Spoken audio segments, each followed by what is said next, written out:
Page number 43 भाई और बहन, बहुत ही परमात्मा ने गजब की चीज लिख दी है। यानी अपने वर्तमान में जेल में होने का संकेत भी कर रखा है इसमें, बंदी गृह स्पष्ट लिखा हुआ है। न्याय का दिन, ये देखिए पेज नंबर 43, न्याय का दिन क्या है? जब मनुष्य का पुत्र अपनी महिमा में आएगा, यानी जब वो परमात्मा, वो कल की भगवान जब पूरी दुनिया के सामने आएगा और सब स्वर्गदूत उसके साथ आएंगे, तो वह अपनी महिमा के सिंहासन पर विराजमान होगा। महिमा के सिंहासन पर विराजमान होगा। क्या कहा परमात्मा ने? असुर निकंदन रमणी में परमात्मा कहते हैं ना, वो सतगुरु के जो है सिर पे वो छत्र फिरेगा। छत्र फेर भी फिराई सी, मैयल राजबाला पुरुष सतगुरु दिखलाई सी। यानी उस सतगुरु के जो दिल्ली मंडल में आएगा, कहते हैं उसके सिर पे पुराने राजा महाराजाओं की तरह छत्र फिरेगा। छत्र, उसको ताज पहनाया जाएगा। तो क्या कह रहे हैं यहां पे? जब मनुष्य का पुत्र अपनी महिमा में आएगा और स्वर्गदूत उसके साथ आएंगे, तो वह अपनी महिमा के सिंहासन पर विराजमान होगा और सब जातियां उसके सामने इकट्ठा की जाएंगी। सब जातियां उसके सामने इकट्ठा की जाएंगी। यानी ये मैनेजमेंट वाले भी इकट्ठे होंगे, आप और हम भी होंगे इकट्ठे, और जो बचेंगे वो भी होंगे, और सब जातियां उसके सामने इकट्ठा की जाएंगी। जैसे चरवाहा भेड़ों और बकरियों से अलग कर देता है, वैसे ही उन्हें एक दूसरे से अलग करेगा। वैसे ही वो परमात्मा छांट देगा कि कौन मेरा दास बन के रहा है मेरी गैर हाजिरी में, किसने मेरी मर्यादा निभाई है, कौन असल में भगत बना है। कहते हैं वो छांट देगा भेड़ और बकरियों को अलग अलग। वैसे ही वह उन्हें एक दूसरे से अलग करेगा। वह भेड़ों को अपनी दाहिनी ओर और बकरियों को बाईं ओर खड़ा करेगा। तब राजा अपनी दाहिनी ओर वालों से कहेगा, हे मेरे पिता के धन्य लोगो। क्या कहेंगे गुरुजी? हे मेरे पिता के धन्य लोगो। जैसे हमें गुरुजी क्या कहते हैं कि तुम परमात्मा की बहुत प्यारी आत्मा हो। अपने आप को छुपाते हैं ना गुरुजी। क्या कहते हैं? हे पुण्य आत्माओं, हे परमात्मा की जो है प्यारी आत्माओं।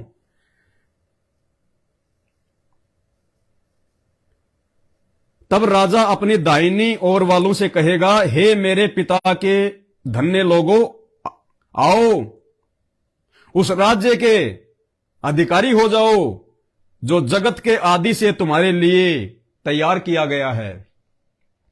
कि आओ मेरे बच्चों, अब तुम्हें वो सुख दूंगा, वो साम्राज्य दूंगा, इस पूरी दुनिया की व्यवस्था में तुम्हारे को संभालूंगा, तुम इसके अधिकारी हो। क्यों? क्योंकि तुमने ज्ञान को समझ लिया, तुमने अपने भगवान को समझ लिया। तुम अब धोखा नहीं खा सकते, तुम मुझे कभी धोखा नहीं दोगे, तुम मेरे साथ कभी विश्वासघात नहीं करोगे। क्योंकि दास भाई और बहनों, बार बार आप लोगों को एक बात कहता है, यदि किसी ने भगत बनना है तो संत रामपाल जी के इसार जेल से बाहर आने से पहले पहले बनना है। उसके बाद में कोई व्यक्ति भगत नहीं बन सकता। क्योंकि जो व्यक्ति आज उनके इसार जेल में रहते सहते उनसे डरकर जो भक्ति करेगा, मर्यादा तोड़ने से बचेगा, उनको दुखी करने से बचेगा, भक्ति करेगा, वो असली भगत है। अरे उनके आने के बाद तो लूला लंगड़ा काना गूंगा बहरा, ये पूरे पियकड़ सियकड़ नशेड़ी फसेड़ी सब डर के मारे उनके चरणों में आ जाएंगे। अरे जब सिर पे मौत दिखाई देगी तो लोग तो जो है गधे को भी बाप बना लेते हैं। संत रामपाल जी को तो वो तुरंत बनाएंगे। तो उस समय कोई भगत नहीं बनेगा। भगत बनने का समय आज है। क्योंकि हिसार की छोटी जेल में बैठ के आज वो यही तो देख रहा है कि मेरा कौन है। अरे जब जब भूल पड़े वो पुस्तक वो लाल वाली छोटी सी दास ने आपको दिखाया ना, उसमें क्या कह रहे हैं गुरुजी कि मैं इसीलिए हिसार जेल में आके बैठा हूं कि मैं ये देखना चाहता हूं कि मेरे जाने के बाद में इस मार्ग को तुम कैसे चलाओगे। तो आज परमात्मा हिसार की छोटी जेल में बैठ के आप और हमारी रहनी करनी तो देख रहा है कि मेरे सामने तो सारे सरेंडर हो जाओगे तुम, लेकिन मेरी गैर हाजिरी में जो भगत बन के दिखाएगा, मेरे वचन पे चल के दिखाएगा, भक्ति भाव भादो नदी सबे चले गहराए, सरिता सोई जानिए जो जेठ मास ठहराए। असली नदी वही है जो जेठ के महीने में भी बहती रहेगी। अरे गुरुजी के आने के बाद तो सारे भगत बन जाएंगे। असली भगत वो है जो उनकी गैर हाजिरी में, जो जेठ के महीने में भी जो बहता रहे, वो असली नदी है। तो क्या कह रहे हैं? वह भेड़ों को अपनी दाहिनी ओर और बकरियों को बाई ओर खड़ा करेगा। तब राजा अपनी दाहिनी ओर वालों से कहेगा, हे मेरे पिता के धन्य लोगों, आओ उस राज्य के अधिकारी हो जाओ जो जगत के आदि से तुम्हारे लिए तैयार किया गया है। यहां पे सतलोक का भी है। जो जगत की आदि से तुम्हारे लिए तैयार किया गया है। जगत की आदि यानी इस संसार की रचना से पहले जो तुम्हारे लिए जो तैयार किया गया, कौन सा? सतलोक, क्योंकि सतलोक के बाद में इस जगत की उत्पत्ति हुई है। तो परमेश्वर उन आत्माओं को छांट लेगा कि मैं तुम्हारे को सतलोक का राज्य दूंगा बच्चों, जो मैंने जगत की आदि से जो तुम्हारे लिए मैंने स्थापित कर रखा है। तुम्हें मैं मोक्ष दूंगा, अब मैं तुम्हें सतलोक भेजूंगा। आओ उस राज्य के अधिकारी हो जाओ, यानी मोक्ष के अधिकारी हो जाओ, जो जगत के आदि से तुम्हारे लिए तैयार किया गया है। क्योंकि क्यों परमात्मा हमें क्यों देगा मोक्ष? क्यों परमात्मा हमारे को राज्य देगा सतलोक का? अब क्या कह रहे हैं गुरुजी? क्योंकि मैं भूखा था और तुमने मुझे खाना दिया।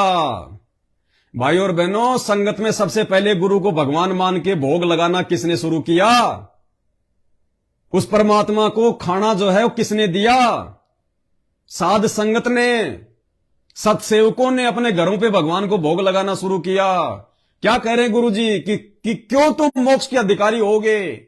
इसलिए दास प्रार्थना करता है भाई और बहनों कि वर्तमान में जो क्रिया साध संगति में चल रही है, ये पवन दास नहीं चला रहा। पवन दास तो केवल एक यंत्र है, भगवान चला रहा है। ये सारी क्रिया परमात्मा करवा रहा है। नुक्ते ऊपर रेजेगा, कोटि कर्म जल जा तुम्हारे, आप पे आरती, आप पे साजे, आप पे किंग और आप पे बाजे। परमात्मा खुद ही हमारे को प्रेरणा करता है, खुद ही हमारे को सही रास्ते पे चलाता है, फिर खुद ही परमात्मा हमसे मर्यादा निभाता है, फिर खुद ही परमात्मा हमारे ऊपर जो है वो प्रसन्न हो जाता है कि देखो मेरे बच्चों ने मुझे भगवान मान लिया। जबकि उनकी सद्बुद्धि के बिना, उनके आशीर्वाद के बिना हम कैसे उनको भगवान मान सकते थे? तो सब कुछ परमात्मा ही करवाता है, फिर परमात्मा ही हम पे फिर जो है वो प्रसन्न होता है। तो गुरुदेव उस समय फिर कहेंगे कि बच्चों तुम सतलोक के अधिकारी हो गए। क्यों? क्योंकि जिस समय मैं जेल में था, देखना, क्योंकि मैं भूखा था और तुमने मुझे खाने को दिया। गीता जी अध्याय 3 श्लोक 13। जो व्यक्ति अपने भगवान को भोग लगाए बिना, जो परमात्मा को भोग लगाए बिना अन्न खाते हैं, वो तो पाप खाते हैं। तो हम अपने परमात्मा को भोग लगा रहे हैं। क्यों? सबसे पहले तो हमने परमात्मा की पहचान की। गुरुदेव ने खुद ही अपनी पहचान करवाई साध संगतियों के माध्यम से कि गुरु ही परमात्मा होता है। गुरु गोविंद दो नहीं भाई, दो समझेगा वो दो जग में जाई। तो हमने अपने गुरुदेव भगवान को भोग लगाना शुरू किया, सबसे पहले उनका प्रकट दिवस मनाना शुरू किया। तो गुरुदेव क्या कह रहे हैं कि जब मैं जेल में था, आगे देखना बंदी कराएगा, इसलिए दास कह रहा है क्यों? जब मैं भूखा था और तुमने मुझे खाने को दिया, मैं प्यासा था और तुमने मुझे पानी पिलाया, मैं परदेसी था और तुमने मुझे अपने घर में ठहराया। ये देखो, ये बैड लग रहा परमात्मा का। परमात्मा कहते हैं जब मैं परदेसी था तो तूने मुझे अपने घर में ठहराया।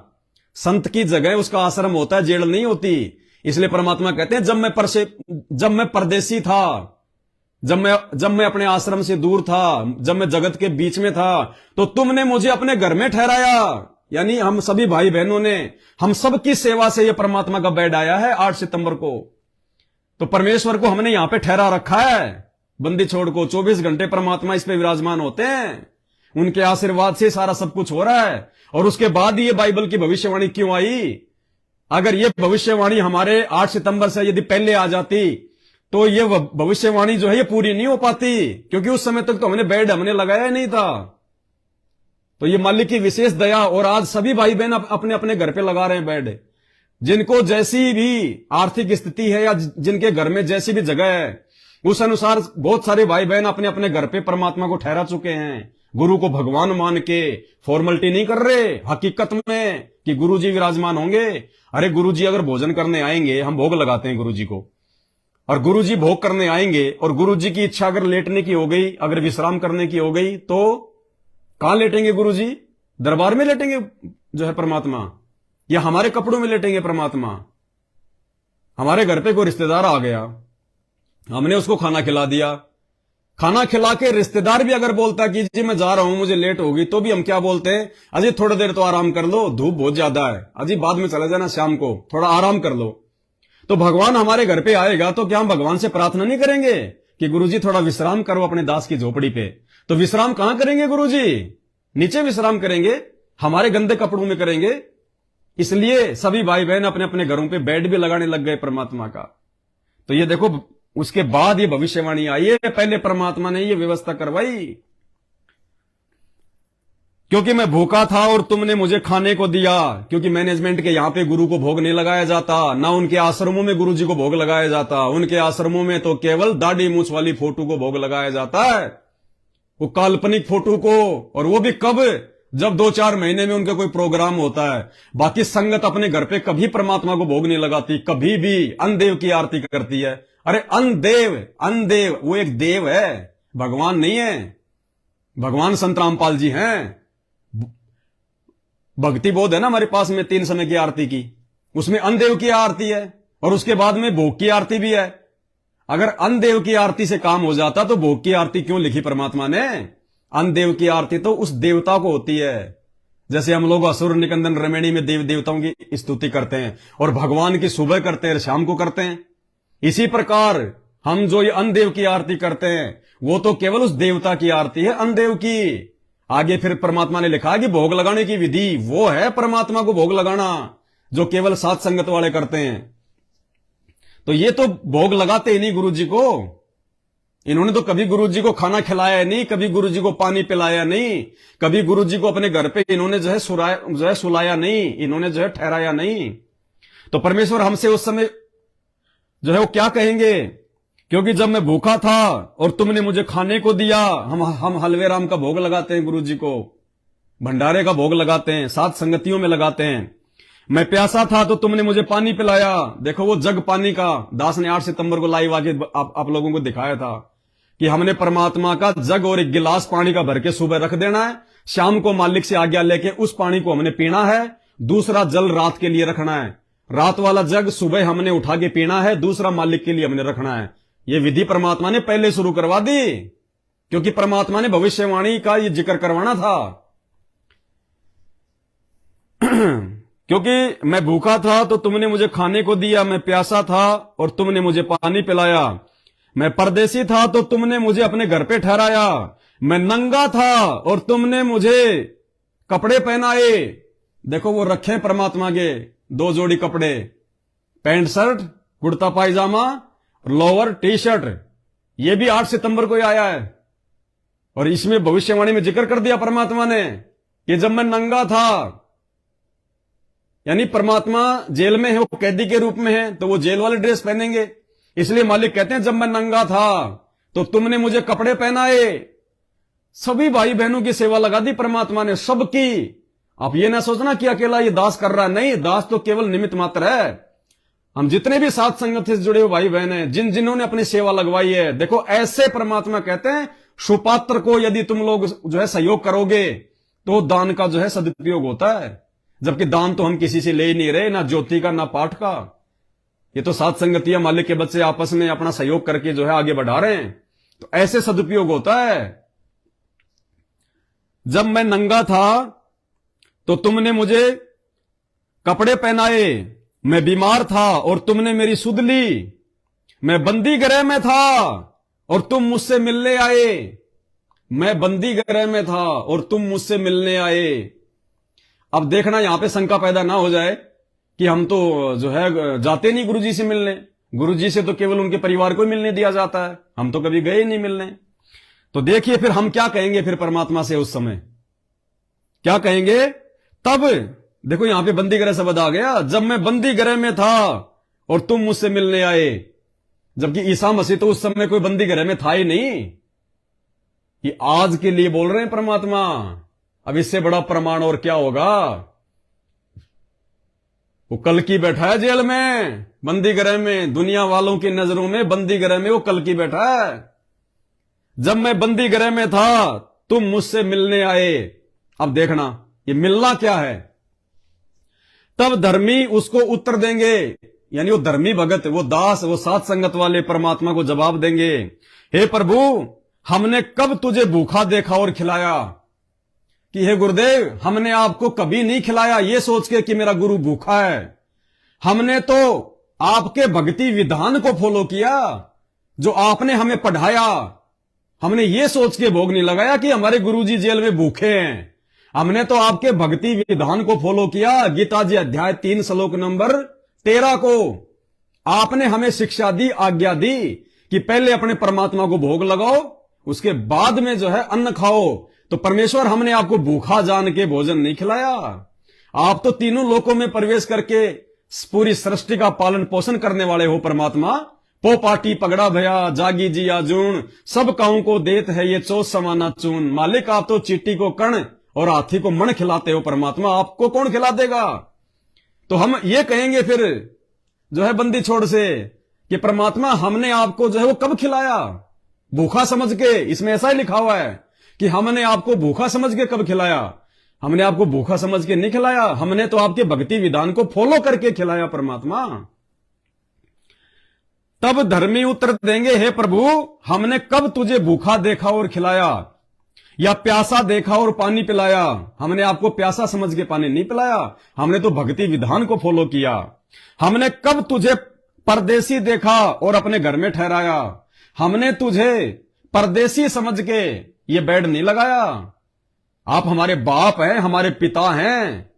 एक बेटा अपने बूढ़े मां बाप के लिए भी बेड लगाता है, उसके बिस्तर बिछाता है, उसकी सेवा करता है। हमने आपको परदेसी समझ के नहीं। अरे परदेसी तो हम हैं इस काल के लोक में आके। सतलोक हमारा देश है और ये काल का लोक ये परदेश है। परमेश्वर परदेसी तो हम हैं। ये सारी सृष्टि आपकी है परमात्मा, ये आपका देश है। हमने आपको जो है परदेसी समझ के ये बेड नहीं लगाया।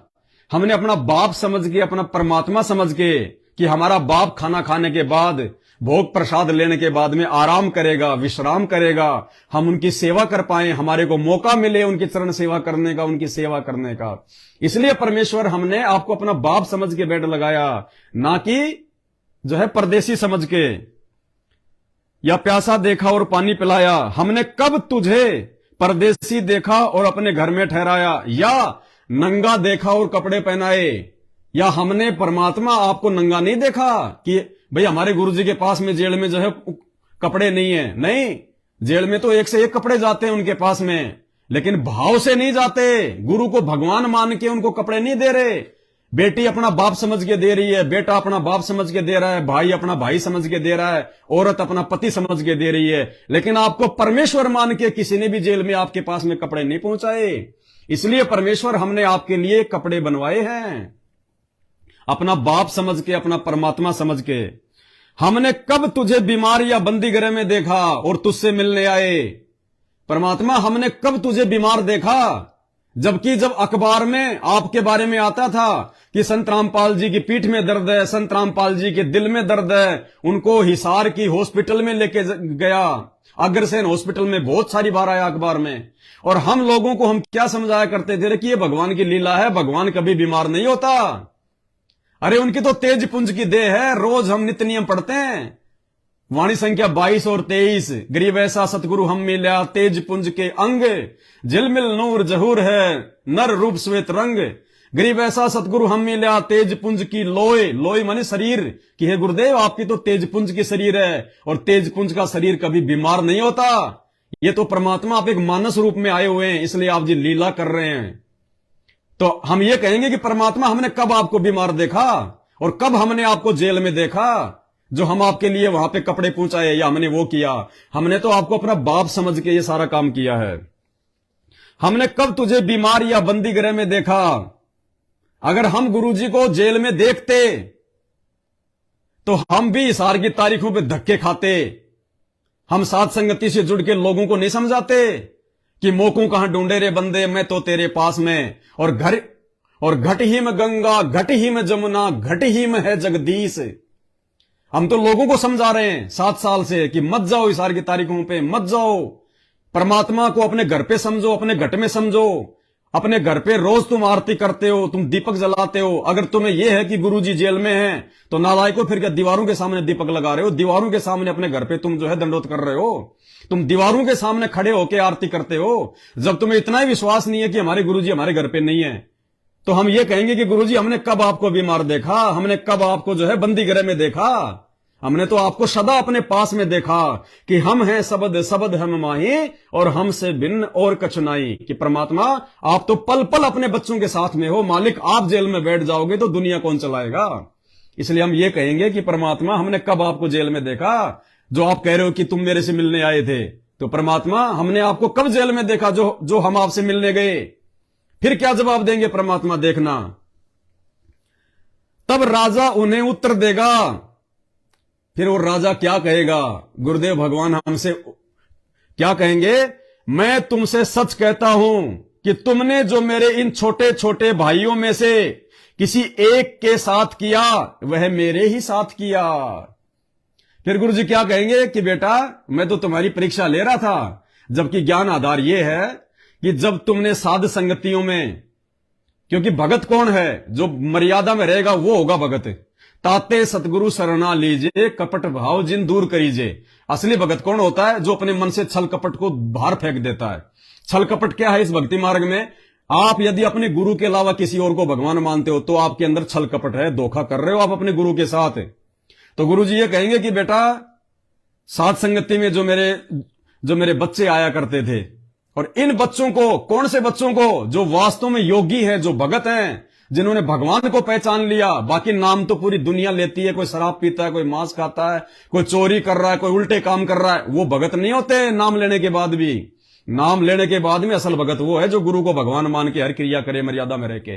तो गुरुदेव फिर हमसे क्या कहेंगे, तब राजा उन्हें उत्तर देगा कि मैं तुमसे सच कहता हूं कि तुमने जो मेरे इन छोटे से छोटे भाइयों में से किसी एक के साथ किया वह मेरे ही साथ किया। यानी तुमने इन बच्चों के साथ में जो किया, साथ संगतियों में तुमने इनको भंडारा खिलाया, मुझे भोग लगा के, तो तुमने मुझे ही खिला दिया। तुमने इनकी हर प्रकार से मदद की, तुमने इनकी हेल्प की, तुमने इनको प्यार प्रेम से समझाया। तो परमात्मा कहते हैं जो तुमने मेरे बच्चों के साथ में किया वो मेरे ही तो साथ हो रहा था। जब तुम इनको भंडारा जो है करवा रहे थे तो मैं ही तो खा रहा था। जब ये भोग लगा हुआ वो जो है वो जल जो है वो ग्रहण कर रहे थे तो मैं ही तो कर रहा था। जब ये तुमसे मिलने आते थे और तुम इनसे मिलने जाते थे साथ संगतियों में, तो तुम मेरे से तो मिलने आ रहे थे। तुम साथ संगति में कोई ब्याह शादी की कोई चर्चा थोड़ी करने आ रहे हो। दास क्यों कहता था आप लोगों को बार बार कि साध संगति में रमणियों की चर्चा नहीं होगी, ना कोई अपने गर्भिद की बात होगी, केवल परमात्मा की चर्चा होगी। तो यह संकेत किया परमात्मा ने कि जब तुम साथ संगतियों में आ रहे थे, तुम मिलने, मेरे बच्चों से जब तुम मिलने आते थे आपस में, अरे तो हम वहां पे अपने भगवान के लिए तो जा रहे थे, अपने गुरुजी की तो महिमा करते थे, गुरुजी की तो चर्चा करते थे, गुरुजी को तो भोग लगाते थे, गुरुजी पे तो लोगों का विश्वास को जो है वो दृढ़ कर रहे थे। तो परमात्मा क्या कह रहे हैं कि जो तुम कुछ इनके साथ में कर रहे थे वो मेरे तो साथ कर रहे थे, इसलिए तुम मेरे से मिल भी रहे थे, तुम मुझे खिला भी रहे थे, तुम मुझे पिला भी रहे थे, तुम मुझे पहना भी रहे थे। अब उसके बाद में क्या होगा, फिर परमात्मा उनसे सवाल करेगा, जो बाई तरफ खड़ी हैं जो बकरियां, मैनेजमेंट वाले और उनके पीछे लोग, फिर परमात्मा उनसे सवाल करेगा। तब वह बाई ओर वालों से कहेगा, तब क्या कहेंगे परमात्मा उनसे, हे शापित लोगों, शापित भाई और बहनों।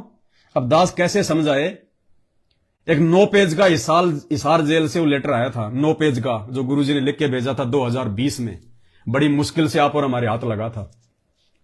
उस 9 पेज के लेटर में दास ने वीडियो बना दिए 2, आपने देख भी लिया।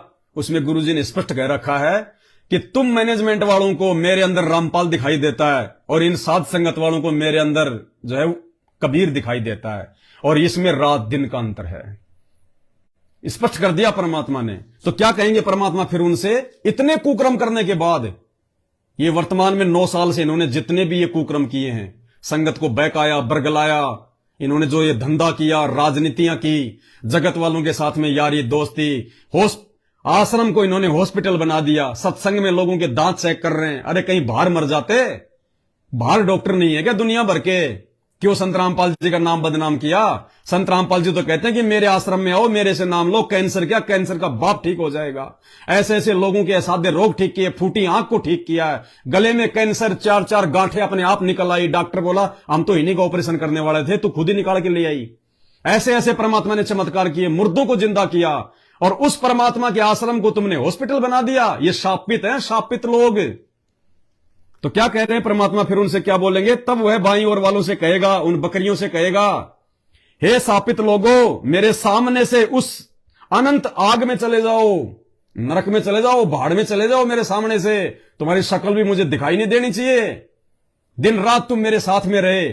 मैंने तुम्हें आश्रम में रखा, अपने बच्चे की तरह पाला, उस कमाल की तरह, और आज तुमने मेरी आड़ में, मेरे नाम से मेरे बच्चों की तुमने मर्यादा तोड़वा दी। आश्रम को तुमने हॉस्पिटल बना दिया, रक्तदान, देहदान, दुनिया भर के पाखंड, बैडमिंटन का हॉल बना दिया, गांव वालों के लिए एम्बुलेंस चला दी, बसें चला दी। क्यों?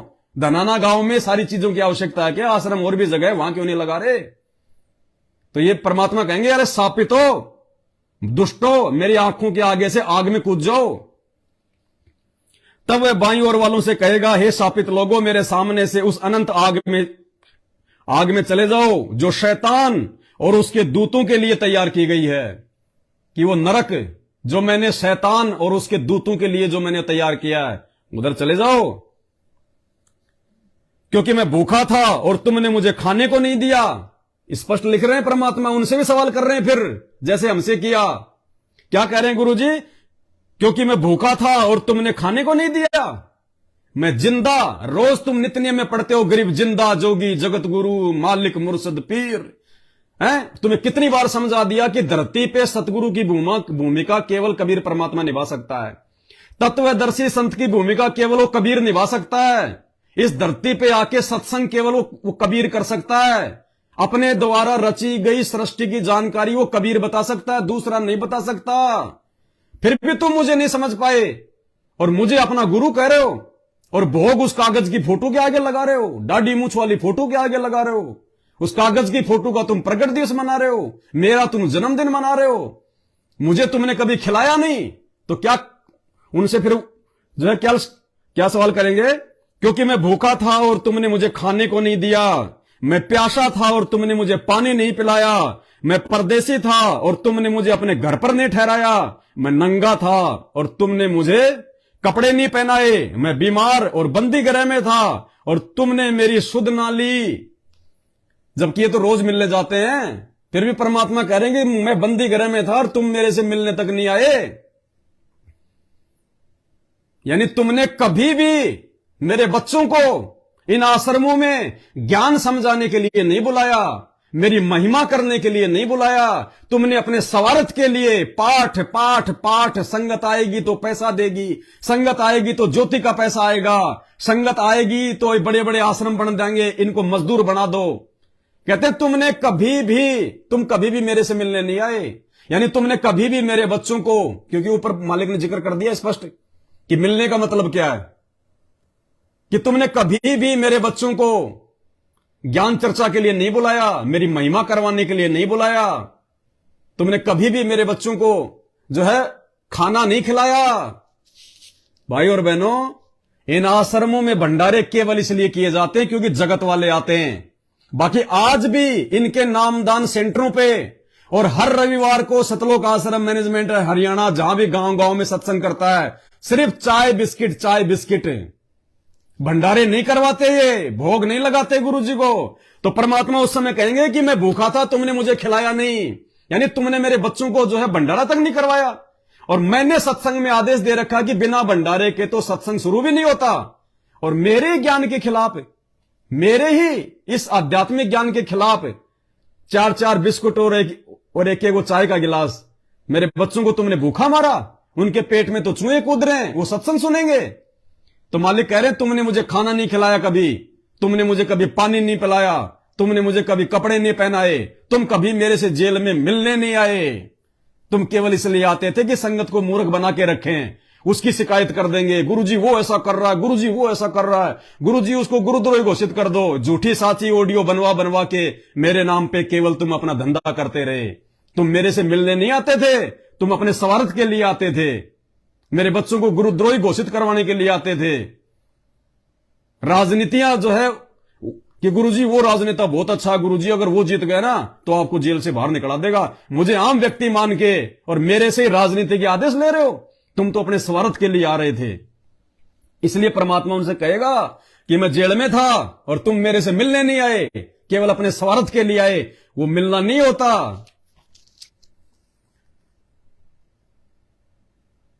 और तुमने मुझे कपड़े नहीं पहनाए, मैं बीमार और बंदी गृह में था और तुमने मेरी सुध नहीं ली। तब वे उत्तर देंगे, तब वो मैनेजमेंट वाले कहेंगे, मूर्ख आदमी। वो कहेंगे हम तो आपसे मिलने भी जाते थे, सारे काम करते थे, देखना। तब वे उत्तर देंगे, हे प्रभु, हमने तुझे कब भूखा या प्यासा या परदेसी या नंगा या बीमार या बंदी गृह में देखा? कि हमने कब तुझे भूखा प्यासा रखा, हमने कब तुझे भूखा देखा? अब हो गए फैल।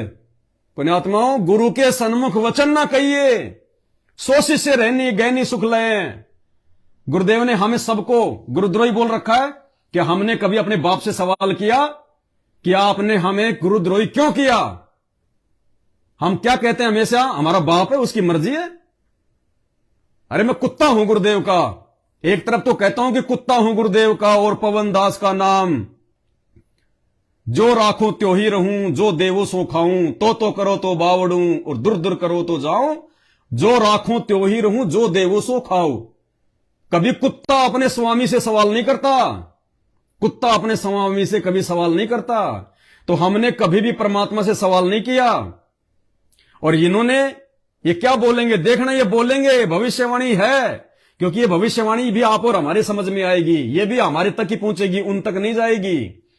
इसलिए ऐसा होना है, पहले से ही खुलासा हो गया, उसके बावजूद भी ऐसा ही वो लोग गुरुजी को बोलेंगे, क्योंकि वो गुरु को मानुष मानते हैं।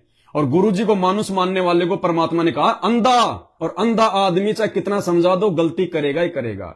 गुरु मानुष कर जानते वो नर कहिए अंधे। तब वे उत्तर देंगे और सवाल कर रहे हैं। क्या सवाल कर रहे हैं? हे प्रभु, हमने तुझे कब भूखा या प्यासा या परदेसी या नंगा या बीमार या बंदी गृह में देखा? हो गया सवाल गुरुजी से। अरे गुरुजी कह दे तू चोर, तो मान लेना चाहिए कि गुरुजी मैं चोर, मेरे से गलती हो गई, गुरुजी माफी करो परमात्मा, आगे से मालिक ध्यान रखूंगा। आप बिल्कुल, आपकी दोनों आंखें सही हैं। और गुरुजी कह दे कि तू एक आंख से अंधा। गुरुजी बिल्कुल अंधा मालिक, बंदी छोड़, मैं तो नीच हूं, क्या पता मेरे को सपना आ रहा है, क्या पता मालिक मेरी आंखों का भ्रम है कि मुझे दोनों आंखों से दिखाई दे रहा है। जबकि गुरुजी आप कह रहे हो वो सत्य है, अंधा तो अंधा ही हूं गुरुजी, ये होना चाहिए। जबकि ये सवाल कर रहे हैं, तब ये उत्तर देंगे, हे प्रभु, हमने तुझे कब भूखा या प्यासा या परदेसी या नंगा या बीमार या जेल में देखा और तेरी सेवा टहल नहीं करी? और कब तेरी सेवा नहीं करी? तेरे लिए रजाई गद्दे लेके जाते थे, तेरे लिए हम कपड़े लेके जाते थे, मिठाई के डब्बे लेके जाते थे, कब तेरी सेवा नहीं करी? सवाल क्वेश्चन मार्क लिखा हुआ है। तब वह उन्हें उत्तर देगा तब परमात्मा उनको उत्तर देंगे और क्या बोलेंगे? मैं तुमसे सच कहता हूं कि ये झूठ नहीं है, सच कह रहा हूं। मैं तुमसे सच कहता हूं कि तुमने जो इन छोटे से छोटों में से किसी एक के साथ नहीं किया, वो मेरे साथ भी नहीं किया। कि तुमने इस जो मेरी संगत के साथ में नहीं किया ना, वो तुमने मेरे साथ भी नहीं किया। तुमने मेरी संगत को भंडारे नहीं खिलाए तो मैं भी भूखा रहा। सत्संग करवा रहे हो पैसे के लिए, दान पेटियां रख देते हो, चाय बिस्कुट में बच्चों को टाल देते हो। अरे कुत्ते का पिल्ले का, एक कुत्ते के बच्चे का भी 2 बिस्कुट से एक चाय से पेट नहीं भरता। और तुमने मेरे बच्चों को, जो बेचारे अपने घर से कोई 20 किलोमीटर से, कोई 50 किलोमीटर से भूखा प्यासा सत्संग सुनने आया, और तुमने उनको चाय बिस्कुट में टाल दिया, उनको तुमने भोजन तक नहीं कराया, मुझे भोग नहीं लगाया, तो मैं भूखा था। मेरे बच्चे भूखे तो मैं भूखा। क्या कह रहे हैं परमात्मा? मैं तुमसे सच कहता हूं कि तुमने जो इन छोटे से छोटों में से किसी एक के साथ भी नहीं किया, वो मेरे साथ भी नहीं किया। यानी छोटे छोटे बच्चे भी बेचारे भूखे गए। नालायको, जो तुमने उनके साथ में किया वो ही तो मेरे साथ में हुआ। छोटे छोटे बच्चे सत्संग में आकर वो भूखे चले गए। तुमने कभी जो है बल्कि भंडारे नहीं करवाए संगत को, और मेरा ही नाम लेके कि गुरुजी का आदेश है, जो भंडारा करेगा उसका नाम खंड हो जाएगा। तो मालिक कहते हैं कि जो तुमने मेरे बच्चों के साथ में किया वो मेरे साथ ही तो हो रहा था। जो मेरे बच्चे भूखे थे तो मैं भूखा, मेरे बच्चे प्यासे तो मैं प्यासा। जो तुमने इनमें से छोटे से छोटों में से किसी एक के साथ किया वह मेरे साथ भी नहीं किया। हां, जो तुमने इन छोटे से छोटों में से किसी एक के साथ भी नहीं किया वह मेरे साथ भी नहीं किया। और ये अनंत दंड भोगेंगे, और तुम अनंत दंड भोगोगे। दंड, अब वो दंड क्या है? राम किसी को मारे नहीं, मारे तो हत्यारा राम, अपने आप ही मर जाएंगे कर कर खोटे काम। गुरुजी तो किसी को बद्दुआ नहीं देंगे, लेकिन जो कर्म उन्होंने किए हैं गुरुजी की गैर हाजिरी में, जो कर्म उन्होंने संगत से करवाए, भाई भांग बोओगे तो भांग ही काटोगे, गेहूं बोओगे तो गेहूं काटोगे। तो जो कर्म उन्होंने किए थे वो परिणाम फिर खुद ही भोगेंगे। जीवित जग में जूते पड़े फिर यम तोड़ेंगे छाती। और ये अनंत दंड भोगेंगे। परंतु धर्मी, यानी वो सत्सेवक सात संगत वाले, परंतु धर्मी अनंत जीवन में प्रवेश करेंगे, वो सतलोक में प्रवेश करेंगे। मेरे सत्सेवक बच्चे, साथ संगति वाले जो मुझे गुरु मान के भक्ति कर रहे हैं, ये है भाई बहनों इस बाइबल की इस भविष्यवाणी का सार निष्कर्ष। ये भविष्यवाणी आप 21 ब्रह्मांड में किसी भी गुरु पे या उसकी संगत पे फिट करके देख लेना। हाथी के कपड़े कभी भी जोटे पे फिट नहीं होते, वो तो हाथी पे फिट होंगे।